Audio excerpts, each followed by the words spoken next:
Bonsoir, bonsoir, bienvenue sur Radio Vert et bienvenue dans cette émission spéciale. Et alors, où on va parler de voyages initiatiques, de guerres épiques et de créatures mythologiques. Je suis avec Cécile. Comment vas-tu, Cécile? Hello Chris, ça va très bien et toi? Ça va très très bien. Non, c'est pas vrai, je suis déprimé. Bonsoir, Mathieu, comment vas-tu? Bah moi ça va très très bien. Mais pourquoi es-tu donc déprimé? Est-ce le sujet du film de ce soir? Oh oui, j'ai été extrêmement déçu par ce film, mais on va en parler tout de suite. On écoute d'abord la bande annonce.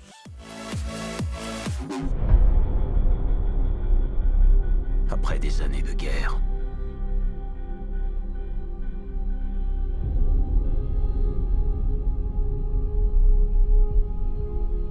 nul ne pouvait se dresser entre mes hommes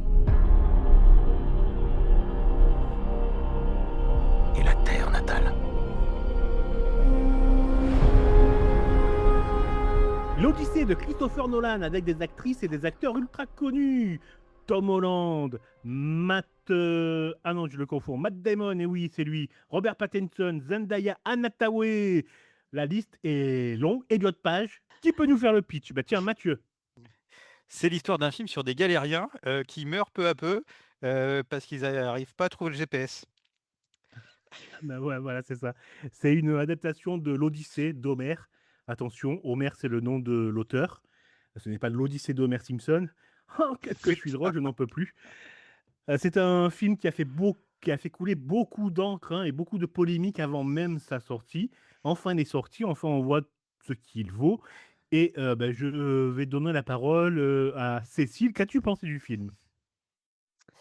Eh bien, j'étais extrêmement déçue. Je j'ai trouvé que c'était déjà beaucoup trop long, que le côté, gros blockbuster, hollywoodien avec, des dialogues, de derrière les fagots, ça ne cadrait pas du tout avec l'adaptation d'Homère. Je trouvais que ça manquait de lyrisme, de poésie. Alors bien sûr, on s'attend à ce qu'il y ait des scènes de bataille, mais là, il n'y a que ça. On n'arrive jamais à reprendre son souffle. J'ai trouvé aussi qu'au niveau de la direction d'acteur, bon, c'était pas trop ça, qu'on avait du mal, finalement j'ai trouvé que ça manquait de crédibilité, sauf peut-être, Tom Holland que j'ai trouvé qu'il ne s'en sortait pas si mal comparé aux autres, mais je me suis, beaucoup ennuyée. Mmh. Beaucoup, beaucoup de sujets, hein, que tu abordes. On va essayer de faire, point par point parce que tu as fait un bon résumé. Par quoi commencer? Je ne sais pas, c'est pour ça que je laisse la parole à Mathieu. Grosso modo, qu'as-tu pensé du film, Mathieu? Bah, le problème c'est que moi je suis très mitigé, très, très mitigé. C'est, la photo est terne, les images sont pas forcément belles. Il y a des bonnes idées, donc c'est pour ça que je serais moins peu plus nuancé que Cécile. C'est-à-dire qu'il y a des très bonnes idées. La sorcière Circé et cette espèce de body horror avec, ou qui façonne les hommes comme de la glaise, c'est très intéressant comme idée. Donc il y a plein de petites idées intéressantes, mais on se fait royalement chier pendant au moins 2 heures sur 3, ce qui est beaucoup. Et pour moi, la partie où ça commence à devenir intéressant, où il y a de l'ampleur qui va, bah, c'est à partir d'un monologue qui arrive quasiment vers la fin, la troisième partie. Mais c'est un monologue qui est tellement empli de pathos que ça marche, mais au forceps. Donc c'est intéressant, mais c'est terne, on s'y ennuie. Alors les batailles, on peut parler des batailles, les batailles s moi je me suis pas senti vraiment impliqué dans les batailles, et c'est un gros problème pour un film épique. Je suis d'accord avec toi, on reste à côté du film tout au long de ces 3 heures. Alors j'avoue que personnellement, je n'ai pas senti les 3 heures passer. Moi j'ai aimé être devant l'écran, au cinéma à regarder, ça, mais j'ai trouvé ça extrêmement vain, creux, vide et sans aucune vision et je te rejoins, sur Circé, Mathieu, le passage de Circé, c'est le seul moment, vraiment où j'ai eu l'impression de voir du cinéma, en fait. C'est une, séquence qui est totalement, non seulement horrifique, qui met mal à l'aise et qui est très, très, qui est une très, très bonne idée, effectivement. Quant au reste, alors moi j'adore les contes, j'adore la mythologie, je suis un grand fan de tous ces univers-là et sur ça, on dirait que c'est balayé, que c'est tout est anecdotique. et que, on n'est pas en train d'aimer ce qu'on nous, raconte. L'Odyssée, c'est pour moi un livre qui raconte une aventure. Là, il y a pas d'aventure, quoi. Il y a juste des batailles, qui sont mal filmées, quoi. C'est vraiment, Bah, je suis resté sur ma faim. Oui, je suis d'accord avec toi. En fait, on a l'impression que toute la dimension mythologique, symbolique, même, onirique, en fait, de l'ouvrage, n'est pas là et que c'est juste un prétexte pour aligner, des batailles, avec une succession effectivement de personnages mythologiques, mais, sans finalement qu'on sente ni un souffle épique, ni qu'on sente aussi une certaine nostalgie alors que normalement, l'Odyssée, c'est quand même censé porter une nostalgie puisque c'est les longues années du retour à la patrie et on n'a pas la place pour cette nostalgie puisqu'en fait, on passe son temps à voir, les gens s'entretuer. Donc on n'a même pas le on a l'impression d'être, en apnée ou de ne pas avoir le temps de souffler. Je ne sais pas si vous avez, ressenti ça aussi? Et concernant, la scène de la sorcière, alors elle est très bien faite, mais elle est tellement horrifique que j'ai carrément fermé les yeux. J'ai fermé les yeux en me bouchant les oreilles, donc j'ai pas tout vu. Mais Mais effectivement, mais c'est peut-être elle qui sort un peu du lot. Mmh. Et en même temps, moi, je me suis dit: «Ouais, voilà, si toute la partie mythologique avait été traitée de cette façon-là, on aurait eu un grand film». Mais tout le reste est extrêmement plat. Mathieu? Bah, en fait, je reviens à cet aspect un peu terne qui est, bah, qui m'a dérangé. C'est qu'en fait, il a cherché à faire une espèce de réalisme mythologique, sauf que ça ne marche pas. Ça ne marche clairement pas. Le passage avec le Cyclope où il y a même pas les lignes de dialogue, du roman original, enfin du livre original qui est, bah: «Je suis personne» et cetera. Ça a totalement été balayé, de l'histoire comme si c'était pas et pourtant ça aurait pu donner une couleur qui aurait été intéressante avec ce mélange, avec des vraies créatures qui parlent, avec des vrais il a cherché à aller dans du réalisme et du réalisme, quand on va trop vers le réalisme, bah, c'est moche et Mais puis après c'est même pas mmh, réaliste parce que, moi ça m'a gêné, ce cyclope, j'ai trouvé que son œil était problématique.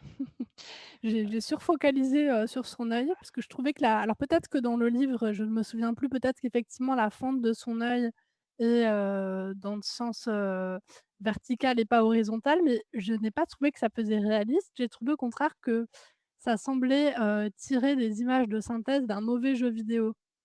et pourtant une grande partie de la des pubs faites autour du film, ont indiqué que c'était pas justement c'était pas de l'IA. Donc Bah, c'est dommage parce que ça ressemble à de l'IA donc ouais, c'est la preuve que c'est mal fait. Et puis moi, ce qui m'a aussi gêné, bah, j'ai dit que c'était le meilleur moment parce que c'est le moment où on se réveille un peu. C'est la 3e partie où c'est carrément un jeu de massacre, où j'ai pas souvenir que c'est comme ça dans le roman dans le roman. J'ai pas pourquoi un tel déferlement de violence à la fin? Est-ce que quelqu'un peut Pour, me ré justifier le prix du billet, parce que les spectateurs, ont besoin de sang et que, l'ordre soit enfin rétabli à coups d'épée. Parce que moi, je Heu, je je suis entièrement d'accord que Robert Pattinson crève, voilà. C'est mon kiff dans tous les films où il est, qu'il crève. Mais bon, ça justifie pas, il faut que ça soit quand même dans l'histoire. alors Pattinson, il réussit l'exploit d'être encore plus mauvais que Matt Damon. C'est-à-dire que dès qu'il y a une émotion un peu complexe, à sortir, ça devient ridicule. La dernière heure avec Pattinson est digne du Mime Marceau. Vas-y Pattinson, fais-nous l'horreur, fais-nous la peur. Oh mon Dieu! C'est vraiment, vraiment un très mauvais jeu de cet acteur. c'est vrai que pendant tout le film, j'ai pensé: «Le ridicule ne tue pas». Que ce soit dans le jeu des acteurs ou, dans la façon dont l'intrigue était amenée. Oui, bah, c'est fade, voilà. Ouais, fade, C'est terne, c'est Pas de premier fade, degré terne, et il y a premier pas degré, de enfin, non seulement mmh. c'est fade, mais en plus il y a un côté, où ils se prennent vachement au sérieux, alors même que c'est fade. Promets-moi de rentrer. Et si je ne peux pas? On critique souvent, Nolan pour, le manque de place qu'il, donne aux femmes et justement là, dans le personnage de Pénélope, c'est censé être, une personne très ingénieuse justement qui, grâce à la ruse, déjoue, la pression de ses prétendants Et là, je trouve qu'elle est aussi présentée comme une forme de bécasse, éplorée, qui n'est pas à la hauteur non plus du personnage, du roman. Ah, je suis pas entièrement d'accord. Là, il y a une petite scène qui montre, c'est moi qui suis sur le trône, il y a Mmh. des petits trucs quand même. Là, je pense que Nolan ou Nulan, ça dépend comment on veut, il trouve des trucs quand même. Et Mmh. puis le personnage de Hélène, qui se venge. Alors j'ai pas que j'ai là par contre entre les 2 sœurs, c'est compliqué, mais c'est bien Hélène qui se venge et qui tue, son Non, c'est non, la c'est la sœur, sœur c'est la jumelle. sœur qui se venge. Je pense qu'il là, il y a un truc intéressant. Donc je pense que, certains personnages féminins ont pas assez de temps de présence, certes, mais ils ont quelque chose qui aurait mérité d'être un peu plus exploité, comparé à Oui, tu d'autres parles films de de la Nolan. scène pardon, je t'ai coupé. Comparé à d'autres films de Nolan où effectivement les c'est peau de chagrin pour les femmes. Mmh. Là, il y a 2-3 trucs qui méritent qu'on s'y intéresse, qu'on lève un sourcil. Ouais, tu parles de la scène où Pénélope, s'énerve parce qu'on dit que le trône, est sans roi alors qu'elle occupe depuis 20 ans, qu'avec toute son Ouais, expérience, elle peut occuper le trône. c'est ça. Une scène assez forte effectivement, mais bon, qui est noyée dans un océan de platitude. Et tu parlais tout à l'heure, des dialogues, Cécile. Je pense qu'on peut bien, appuyer sur les dialogues parce qu'ils sont vraiment d'une naïveté, pour pas dire d'une idiotie, déconcertante. On est vraiment, parfois, notamment dans les scènes, sur Ithac avec les présentants, dans une, sorte d'épisode de Beverly Hills, quasiment, très fleur bleue, très bateau, sans jeu de mots. Et en parlant de bateau, tiens, la dernière réplique qui clôt le film, ben elle est, alors je sais pas si j'ai raté la référence, mais c'est d'une platitude et d'une bêtise telle. C'est-à-dire qu'on demande, à je spoil, hein, on demande à Ulysse, Ulysse dit: «Beh, toutes nos aventures seront chantées». On lui demande: «Mais pourquoi elles seront chantées?» Et il répond, «Bah, ils seront chantés pour, honorer, ceux qui savaient écrire». Générique. Oui, non, c'était nullissime. Mais, par rapport au bateau justement, je voulais aussi raconter une petite anecdote qui est que heu, l'histoire du cheval de Troie, j'ai lu récemment qu'en réalité, ce cheval de Troie, ça pourrait être une proue de navire puisque à l'époque, en grec, ancien, il y avait, le mot qu'on a utilisé pour dire cheval, c'était un mot qu'on pouvait utiliser aussi pour parler des proues de navires et que donc au fil, en fait, des transmissions orales, le cheval de Troie, est devenu, un véritable cheval, mais à l'origine, ça aurait pu être, sous forme de proue de navire offerte que, les soldats seraient rentrés dans la ville de Troie et je trouve que le fait d'avoir fait ce cheval énorme qui est vraiment en plus hyper mal fait, ça rajoute encore au côté premier degré du film et au manque de poésie, au manque de lyrisme, de mythologie, du film. Mmh. Au côté carton-pâte. Ouais, Mathieu sur exactement. les, pardon? Pardon, Je disais Cécile? exactement oui, c'est ça, Mmh. carton-pâte, ouais. Mmh. Mathieu sur les dialogues, est-ce que tu veux réagir sur ce que j'ai dit tout à l'heure?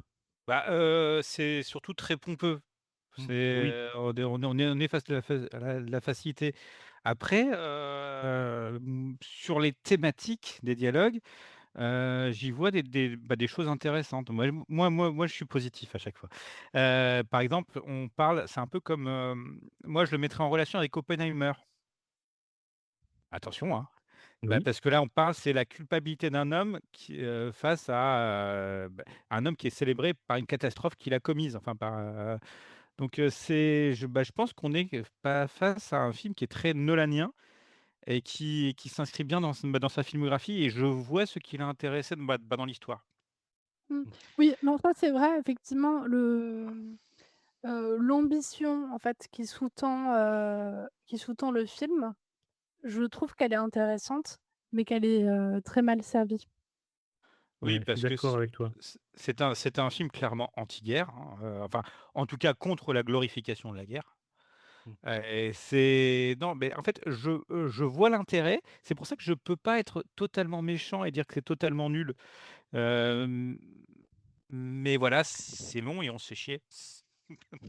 Ouais, je suis d'accord avec toi. C'est enfin, c'est un divertissement, quoi. C'est un divertissement creux pour moi et vide. Et pour, je rebondis sur ce que tu as dit sur les intentions. Dans une interview à la BBC, Christopher Nolan a expliqué que ce qui l'a, poussé à faire l'adaptation de l'Odyssée, c'est le sort de Argos, le sort du chien, parce qu'il a été scandalisé de la mort du chien. Il s'est dit: «Mon Dieu, il faut que je raconte cette histoire-là». Alors, bon, on méditera sur le sens, de ce qu'il voulait faire, vraiment à travers l'histoire du chien. Ouais, ouais. Storytelling, Non, mais là, clairement, c'est oui, non, à mon avis, c'est vrai. marketing. Ceci est une anecdote certifiée pur storytelling. C'est que pour la promo. Ouais, c'est du marketing, c'est du pathos, on est face à tout ce que je déteste dans la publicité d'un Voilà. film. Il faut vendre le film aux gens qui aiment les chiens. Je veux aussi, quand même juste Et dire que Tom même, Holland en était fait excellent. Oui, Cécile? ouais, je suis d'accord avec toi, pardon, je t'ai coupé, mais je continue et je rebondirai après sur la suite. Ah non, je voulais juste dire que Tom Holland était quand même excellent. C'est le seul, à mon sens, avec un peu Anna Hathaway, qui sort son épingle du jeu, quoi. Ouais, je suis d'accord, Tom Holland, j'ai trouvé que c'était le seul qui avait l'air, crédible et qui avait un minimum de finesse. Et concernant ce que tu disais auparavant, sur, l'aspect mythologique, moi, ça m'aurait pas choqué de voir des voix off, en fait, par moment. Pour reprendre justement ce côté mythologique et lyrique, de l'Odyssée qui est sous forme de poème, je trouve que ça aurait permis de faire gagner de l'ampleur au film, d'avoir des plans un petit peu longs avec, une voix off, qui dit, quelques vers. Ça aurait permis de souffler entre les batailles. Mmh.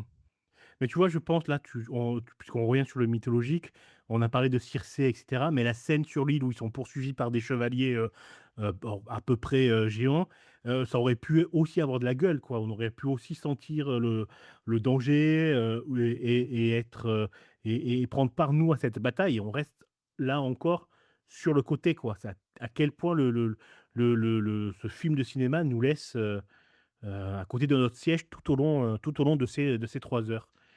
Parce que dans le même genre, Peter Jackson est beaucoup mieux, je trouve. Dans Le Seigneur des Anneaux, on y croit, en fait, alors Oui, que là, oui, on n'y croit pas une effectivement. seconde. Mmh. Je te plus sois, tout à fait. Mathieu?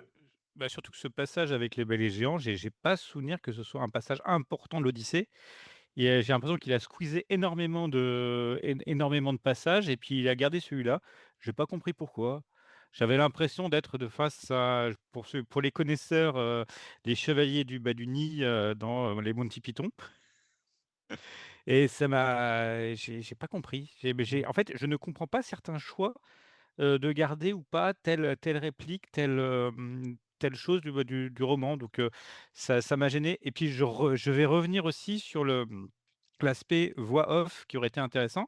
Surtout qu'il y avait pas grand chose pour la conserver puisque le film commence déjà par un récit chanté.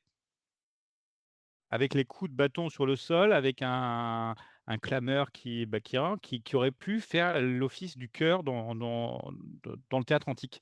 Donc ça aurait pu être très intéressant s'il avait continué sur tout le film et ça aurait peut-être fait d'ailleurs un film beaucoup plus court. Oui, Ouais, et puis effectivement. d'ailleurs, par contre, je trouve que ces bâtons-là, c'était insupportable. Je sais pas ce que vous en avez pensé, mais j'aurais préféré entendre du lyre ou quelque chose, d'un peu plus poétique, mais ces gros coups de bâton, je trouvais aussi qu'il y avait un côté, pompeux, insupportable. Bah, ça va avec le film, quoi. C'est-à-dire qu'on nous martèle que c'est un génie, on nous martèle que c'est un film, qu'il faut voir, on nous martèle que c'est un chef-d'œuvre, on nous martèle que tous les acteurs sont exceptionnels, donc on tape du pied, sur le sol, on tape du bâton et cetera.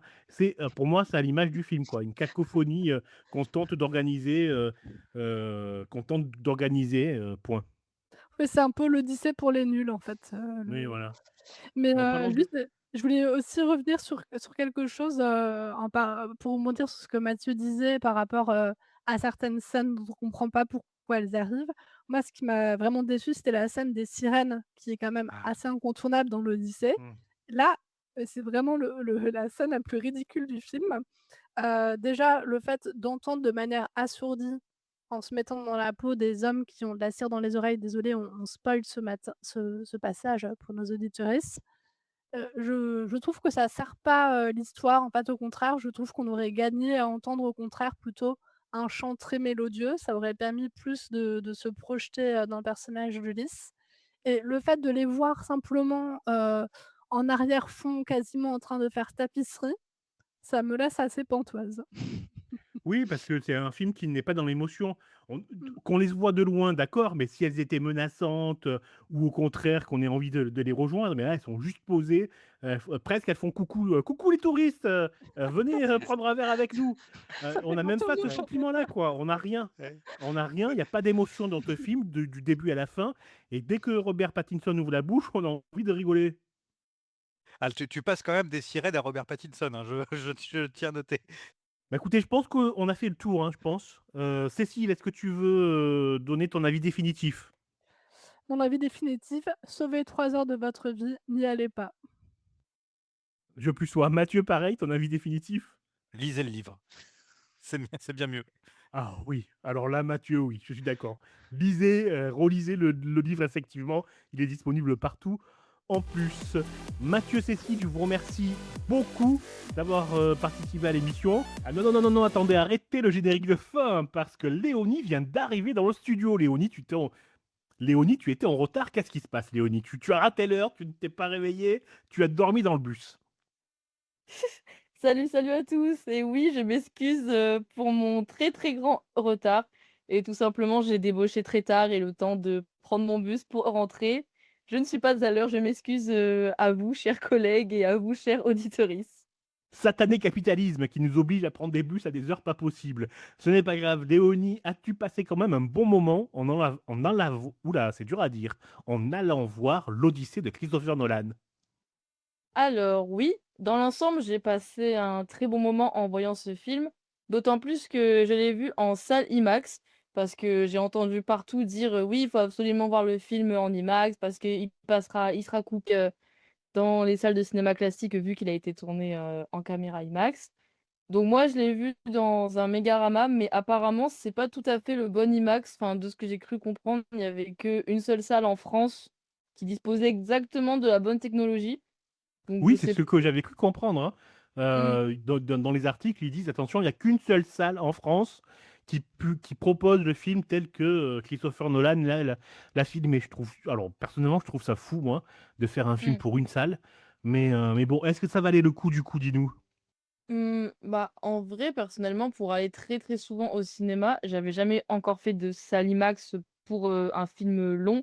J'ai déjà eu des petites expériences comme par exemple le Futuroscope, il y a un écran IMAX, ou je crois qu'à la Cité de l'Espace de Toulouse, il y a un écran IMAX. Mais bref, au-delà de courts moments de, petits courts métrages, j'ai jamais vu de longs films et franchement, ça m'a pas forcément choqué d'un vrai cinéma classique, à part le son qui m'a vraiment défoncé les oreilles. Il y a enfin, oui, c'est un peu plus immersif quand même parce que vraiment, c'est tellement fort que je me suis crue dans la tempête.